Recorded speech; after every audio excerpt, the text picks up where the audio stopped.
We'll guide you through how to turn off private browsing on an iPhone. If you find this useful, then consider subscribing and liking the video. Private browsing does go and have its uses because Safari won't remember the pages you visit, your search history, or your autofill information. Essentially, just in general, your browsing data won't go and be saved.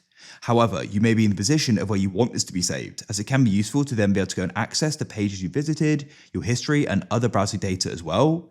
Especially when you're browsing the web and trying to sign into sites, being able to access your autofill information is extremely convenient.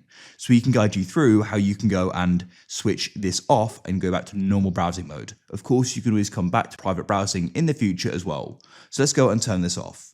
So to do this is much easier than you probably think. What you need to do is go and head to the bottom right of Safari. There you're going to go and find the three dots, which you can then go and tap on like so, and you'll get this pop-up. And then in the bottom right, you'll go and see the option for all tabs.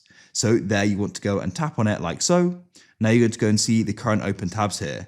But what you need to do is come down to the bottom. You can go and see at the moment that we've got private selected, but what you can do is go and select tabs to the right of it. So let me go and tap that there. And then what you can do is go and press the plus in the bottom left or choose a tab. And that's it. Private browsing is now turned off and you're browsing in a normal mode. Just remember, the sites you go and visit and your browsing data in general is going to be saved. So just to consider that.